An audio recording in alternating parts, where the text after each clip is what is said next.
अस्सलाम वालेकुम dear students, welcome back to my channel. ये है आपका favourite channel your free academia. Okay बच्चों, जैसा कि आप लोगों को पता है कि आप लोगों के पेपर्स जो हैं वो बहुत नज़दीक आने वाले हैं।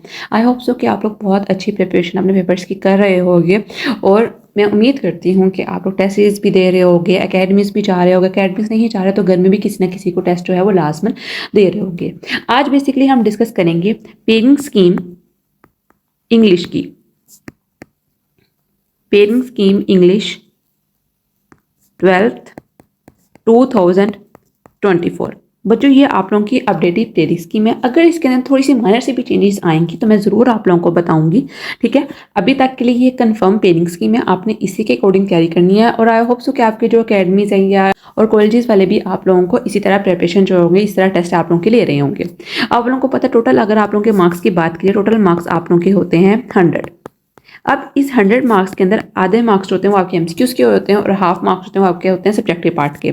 20 मार्क्स का आप लोगों को ऑब्जेक्टिव आता है और 80 मार्क्स का आप लोगों को सब्जेक्टिव आता है। ये बेसिकली आप लोगों के पेपर की जो होती है वो इस तरह स्कीम जो होता है, पैटर्न इसका सेट होता है, ठीक है। अगर हम ऑब्जेक्टिव की बात करें जो कि होता है ऑब्जेक्टिव 20 मार्क्स का, ठीक है बच्चों। इसके लिए आप लोगों को टाइम दिया जाता है। आप लोगों जैसे आप लोगों ने फर्स्ट के पेपर्स अपने दिए हैं, ठीक है। आप लोगों को टाइम दिया जाता है और आप लोगों ने इसको सोल्व करना होता है, फिलिंग द बबल फिल करने होते हैं आप लोगों ने। और इसके आगे डिफरेंट होते हैं 4 पार्ट्स बने होते हैं, ठीक है। ऑब्जेक्टिव पार्ट के अंदर सबसे पहला जो ए पार्ट आता है वो आता है बुक 2 में से, ठीक है। अब बुक 2 में से आता है, इसके अंदर बेसिकली क्या होता है आप लोगों को पता है 3 सिनोनिम्स आते हैं। 3 सिनोनिम्स कहाँ से आते हैं? प्रोज में से। और जो आप लोगों के 3 सिनोनिम्स हैं वो कहाँ से आते हैं? हीरोज में से, ठीक है। टोटल आप लोगों के ये 6 मार्क्स का बुक 2 में से पेपर बनता है। मैं दोबारा रिपीट कर देती हूँ ताकि आप लोगों को समझ आ जाए। ऑब्जेक्टिव जो होता है वो आप लोगों का 20 मार्क्स का होता है।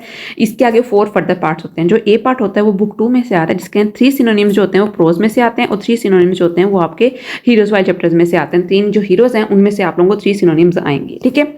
जो बी पार्ट होता है उसके अंदर जो एमसीक्यूज आते हैं वो आते हैं गुड बाय मिस्टर चिप्स में से। आप लोग साथ अपने बुक के ऊपर लिखते जाओ, गुड बाय मिस्टर चिप्स। अब इसके अंदर क्या होता है, टोटल आप लोगों को 4 सिनोनिम्स आते हैं।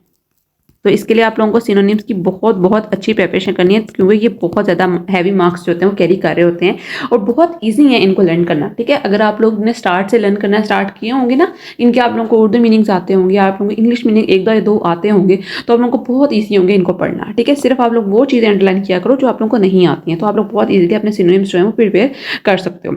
बी पार्ट तो हो गया इसका एमसीक्यूज का, ठीक है। अगर हम देखें सी पार्ट जो कि थर्ड पार्ट है आप लोगों के एमसीक्यूज का, वो किस चीज़ का होता है? वो होता है प्रेपोजिशन का, ठीक है। आप लोग पास पेपर से भी कर सकते हो, बट इट इज़ प्रेफर्ड कि आप लोगों को पता हो कि कहाँ पर कौन सी प्रेपोजिशन लगनी है, ताकि आप लोगों को आगे एमटी कैट के अंदर भी ये बेनिफिशियल हो। ये 5 आती हैं आप लोगों को और टोटल 5 मार्क्स की ही होती हैं, ठीक है। उसके बाद नंबर डी पर जो आप लोगों के पास आता है वो क्या आता है? वो आता है आप लोगों को करेक्ट सेंटेंसेस, कि आप लोगों ने सेंटेंस की जो होती है वो करेक्शन करनी होती है, ठीक है। सेंटेंसेस को आप लोगों ने करेक्ट करना होता है। इसके अंदर पार्ट्स ऑफ स्पीच भी होता है इंक्लूड, आर्टिकल्स होते हैं, डिफरेंट एक्टिव एंड पैसिव, किसी भी तरह की ये यहाँ पर बेसिकली करेक्ट सेंटेंस आ सकते हैं, ठीक है। नरेशन आ सकते हैं, कोई भी चीज़ आप लोगों को आ सकती है। इसके अंदर आप लोगों को आते हैं 5 एमसीक्यूज और इसके बच्चों 5 मार्क्स ही होते हैं। मैं आप लोगों को एक दफ़ा सारा रिपीट कर देती हूँ ताकि आप लोगों को कोई कन्फ्यूजन ना रहे। 20 मार्क्स का आप लोगों का ऑब्जेक्टिव होता है, इसके आगे 4 पार्ट्स होते हैं, ठीक है। जो 4 सब पार्ट्स होते हैं वो किस एमसीक्यूज के अंदर आते हैं।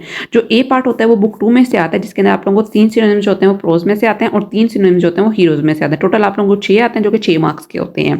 बी पार्ट होता है वो होता है गुड बाय मिस्टीव्स में, जिसमें से आप लोगों को 4 सिनोनिम्स आते हैं और 4 मार्क्स के होते हैं, ठीक है। सी पार्ट होता है वो होता है प्रेपोजिशन का। प्रेपोजिशन के अंदर आप लोगों को 5 प्रेपोजिशन आती हैं और 5-5 नंबर की होती है एक जो आपकी प्रेपोजिशन है, ठीक है। और डी पार्ट होता है वो होता है आप लोगों को करेक्ट सेंटेंसेस का, पार्ट्स ऑफ स्पीच का, जो कि 5 आते हैं और आपको 5 ही नंबर इसके होते हैं। टोटल आप लोगों के 20 मार्क्स होते हैं वो यहाँ से कैरी होते हैं, ठीक है।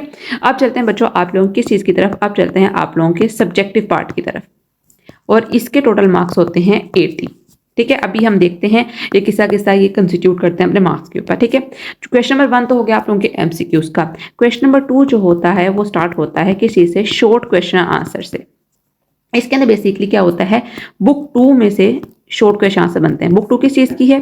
प्रोज की है। ठीक है, इसमें से आप लोगों को शॉर्ट क्वेश्चन आंसर बनते हैं। क्या होता है, टोटल 9 शॉर्ट क्वेश्चन आंसर आते हैं जिसमें से आप लोगों ने 6 करने होते हैं और हर एक शॉर्ट क्वेश्चन कैरी कर रहा होता है 2 मार्क्स। टोटल आप लोगों के 12 मार्क्स होते हैं वो यहाँ से बनते हैं। ठीक है, क्वेश्चन नंबर 2 किस चीज का होता है, शॉर्ट क्वेश्चन आंसर्स का होता है, बुक 2 में से आता है, प्रोज में से आता है।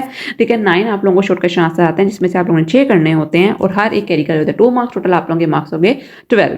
ठीक है, अब चलते हैं क्वेश्चन नंबर 3 की तरफ। क्वेश्चन नंबर 3 बच्चों होता है किस चीज का, शॉर्ट क्वेश्चन आंसर का। ठीक है, इसके अंदर बेसिकली क्या होता है, ये आता है आप लोगों का बुक 2 में से जो कि हीरोज वाला पार्ट है। ठीक है, इसके टोटल आप लोगों को 9 ही शॉर्ट क्वेश्चन आंसर्स आते हैं। ठीक है, 6 आप लोगों ने अटेम्प्ट करने होते हैं, हर एक कैरी का होता है 2 मार्क्स। टोटल आप लोगों के 12 मार्क्स भी यहाँ से होंगे। आई होप सो कि आप लोगों को समझ आ रही होगी।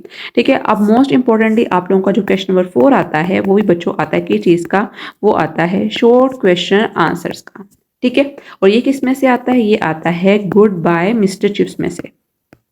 ठीक है, इसके थोड़े से क्वेश्चन ज़्यादा होते हैं। बेसिकली इन्होंने आप लोगों को दिए होते हैं 12 टोटल क्वेश्चन, जिसमें से आप लोगों ने 8 करने होते हैं और हर एक कैरी कर होता है 2 मार्क्स। टोटल आप लोगों के 16 मार्क्स यहाँ से बन जाते हैं। ठीक है, मैं सब कुछ एक दफ़ा दोबारा रिपीट कर देती हूँ ताकि आप लोगों को सही तरह समझ आ जाए कि हम लोगों ने कैसे कैसे इसकी तैयारी करनी है। ठीक है, सब्जेक्टिव पार्ट हम लोगों ने स्टार्ट किया है जो कि होता है 80 मार्क्स का। उसके अंदर सबसे पहला पार्ट जो आता है वो आता है शॉर्ट क्वेश्चन आंसर्स का। शॉर्ट क्वेश्चन आंसर का क्वेश्चन नंबर 2 जो होता है वो बनता है बुक 2 में से प्रोज वाले पार्ट्स में से। 9 आप लोगों को शॉर्ट क्वेश्चन आंसर दिए जाते हैं जिसमें से आप लोगों ने 6 करने होते हैं और हर एक कैरी कर होता है 2 मार्क्स। टोटल आप लोगों के 12 मार्क्स हो गए।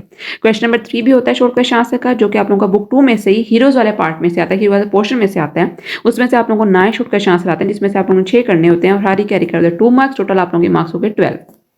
क्वेश्चन नंबर 4 भी होता है शॉर्ट क्वेश्चन आंसर्स का। ये आता है गुड बाय मिस्टर चिप्स में से, जिसमें से आप लोगों ने 12 शॉर्ट क्वेश्चन आंसर दिए होते हैं जिसमें से आप लोगों ने 8 करने होते हैं और हर एक कैरी का 2 मार्क्स। टोटल आप लोगों के मार्क्स हो गए 16। आई होप सो कि यहाँ तक आप लोगों को बहुत अच्छी तरह से समझ आ गई होगी। अब चलते हैं बच्चों क्वेश्चन नंबर 5 की तरफ जो कि बहुत बहुत इंपॉर्टेंट है। किस चीज़ का है, वो है ऐसे का। टोटल उन्होंने बच्चों आप लोगों को 4 ऐसे दिए होते हैं जिसमें से आप लोगों ने एक करना होता है। ठीक है, और ये एक ऐसे होता है वो होता है 15 मार्क्स का होता है, 15 मार्क्स। और इसके लिए आप लोगों ने मैक्सिमम, जो मैं बच्चों को गाइड करती हूँ, मैक्सिमम आप लोगों ने 7 to 8 पेजेस का आप लोगों ने अपना ऐसे इंग्लिश के अंदर लिख के आना होता है। 7 to 8 पेजेस का, तभी आप लोग इंशाल्लाह 15 में 15 या 15 में से 13 हाईएस्ट मार्क्स होते हैं वो ले सकते हो। ठीक है, और जो 4 आप लोगों को ऐसे आते हैं उसमें से एक जो होता है कोई पर्सनैलिटी होती है। ठीक है, एक जो होता है करंट इशू होता है, टेक्नोलॉजी के ऊपर बहुत ज़्यादा ऐसे आते हैं। ठीक है, और एक जो आम आप कह सकते हैं visit to hill station, visit to historical place, इस टाइप का ऐसे होता है। ठीक है, लेकिन आप लोगों को अब करंट जैसे AI है इसके ऊपर आई एम डैम श्योर कि आप लोगों को किसी ना किसी बोर्ड को ये जरूर MCQ आएगा ऐसे कि AI का जो एरा है वो गुड है या बैड है।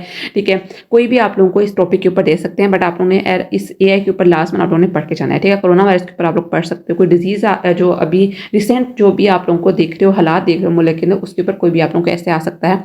लेकिन एक बात आप लोगों ने याद रखनी है कि ये न्यू एसेस करते वक्त आप लोगों ने प्रीवियस जो आप लोगों ने पुराने एसेस याद किए उनको नहीं भूल। ठीक है, ये ना हो कि आप लोग इनको ही टाइम दे जाओ और जो आप लोगों ने पुराने एसेस से कायद आज़म, अल्लामा इकबाल, ठीक है, visit to hill station, historical place, ठीक है, कंप्यूटर एंड इट्स यूजेस, ठीक है, एडवांटेज एंड डिसएडवांटेज, ये चीज़ें आपने मिस नहीं करनी है। ठीक है, आई होप सो कि आप लोगों को मेरी बात समझ में आ गई होगी। ठीक है बच्चों, आप चलते हैं क्वेश्चन नंबर 6 की तरफ जो कि किस चीज़ का है, जो कि है इडियम्स का और फ्रेजेस का। ठीक है, इसके अंदर बेसिकली उन्होंने आप लोगों को 8 इडियम या फ्रेजेस दिए होंगे जिसमें से आप लोगों ने 5 करने होंगे। ठीक है, और हर एक कैरी का होगा 2 मार्क्स। टोटल आप लोगों के मार्क्स हो गए यहाँ पर 10। ठीक है, आप समझ आ गई होगी। अब आता है सबसे मोस्ट इंपॉर्टेंट क्वेश्चन नंबर 7 जो कि किस चीज़ का है बच्चों, जो कि है आप लोगों के ट्रांसलेशन का। ठीक है, ट्रांसलेशन आप लोगों का ये पार्ट है जिसके अंदर आप लोगों को उर्दू पैराग्राफ दिया जाता है। जो आप लोगों को पता है आप लोगों को कहाँ से दिया जाता है, उर्दू पैराग्राफ आप लोगों को बुक में से भी आ सकता है जो कि आप लोगों के चैप्टर्स हैं, बट ये आप लोगों की जो ग्रामर की बुक है उसमें से भी आ सकता है। बहुत बार देखा गया जो आप लोगों की बुक की होती है ना, वैसे आप लोग करते नहीं हो, लेकिन उसमें से भी उठा के अक्सर पैराग्राफ दे देते हैं। ठीक है, मीन्स के रियली हुआ है, ये आप लोगों ने करनी नहीं है, वैसे आप लोगों को ट्रांसलेशन लोगों को पता होगा, लेकिन ये फिर भी दे देते हैं। तो 15 मार्क्स का ये आप लोगों का होता है। ठीक है, ये आप लोगों ने अटेम्प्ट करना होता है। तो आई होप सो कि आप लोगों को इसकी समझ आ गई होगी। मैंने 1-2 पेपर्स देखे हैं, पास पेपर जिसके अंदर उन्होंने आपकी बुक में से उठा के ही आप लोगों को पैसेज दिया हुआ है, बट प्रोबेबली ये जो आता है ये कहाँ पर आता है, ये आप लोगों को आता है कि आपकी ग्रामर की बुक से आ सकता है। कोई भी उठा के वो आप लोगों को उर्दू पैसेज जो है वो दे सकते हैं, जिसको आप लोगों ने इंग्लिश में ट्रांसलेट जो होता है वो करना होता है। आई होप सो कि आप लोगों को इसी समझ आ गई होगी किससे इसकी प्रिपरेशन करनी है, इसके ऊपर क्या आप लोगों की ग्रिप होनी चाहिए, किसके ऊपर स्ट्रॉन्ग होनी चाहिए। फिर बस इस चीज़ के ऊपर आप लोगों की ग्रिप स्ट्रॉन्ग होनी चाहिए कि किस तरह आप लोगों ने टेंसेज को कन्वर्ट करना है। ठीक है, टेंसेज जो हैं वो किस तरह कन्वर्ट होते हैं, ठीक है, उसकी पहचान क्या है, उसको आप लोगों ने इंग्लिश में कैसे लेकर आना है। तो ये था आप लोगों का बेसिकली इंग्लिश के पेपर के बारे में, इसकी पेयरिंग स्कीम के हवाले से। आई होप सो कि वीडियो आप लोगों को अच्छी लगी होगी, समझ भी आई होगी। तो बच्चों आज से इतना ही, कल मिलते हैं एक नई अच्छी एक्साइटिंग से, तब तक के लिए फी अमानिल्लाह।